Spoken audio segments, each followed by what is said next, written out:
சிங்கப்பூரைச் சேர்ந்த MV வான்ஹாய் என்ற சரக்கு கப்பல் கடந்த 7ஆம் தேதியன்று சரக்குகளை ஏற்றிக்கொண்டு இலங்கை நாட்டின் கொழும்புவில் இருந்து மும்பை நோக்கி வந்து கொண்டிருந்தது. சுமார் 270 மீட்டர் நீளமுள்ள இந்த கப்பல் 650 கண்டெய்னர்களுடன் ஜூன் 10ஆம் தேதி மும்பை துறைமுகத்தை அடைய திட்டமிடப்பட்டிருந்தது. இந்த கப்பல் கேரள மாநிலத்தின் கண்ணூர் துறைமுகம் அருகே வந்தபோது கப்பலில் இருந்த சரக்கு பெட்டிகள் திடீரென வெடித்து சிதறியதாக கூறப்படுகிறது. நொடியில் ஏற்பட்ட இந்த பயங்கர தீ விபத்தில் கப்பலில் இருந்த சரக்கு பெட்டிகள் முழுவதும் மளமளவென தீ பரவியது. நடுக்கடலில் விண்ணை முட்டும் அளவிற்கு கரும்புகை சூழ்ந்ததால் இந்த சம்பவம் பெரும் அதிர்ச்சியை ஏற்படுத்தியது.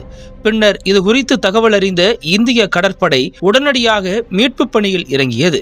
தீப்பிடித்து எரிந்த கப்பலில் மொத்தம் 22 பேர் இருந்த நிலையில் அதில் 18 பேரை இந்திய கடற்படையினர் பாதுகாப்பாக மீட்டுள்ளனர். மேலும் மாயமான 4 பேரை தேடும் பணியில் இந்திய கடற்படையும் கடலோர காவல்படையும் ஈடுபட்டு வருகிறது.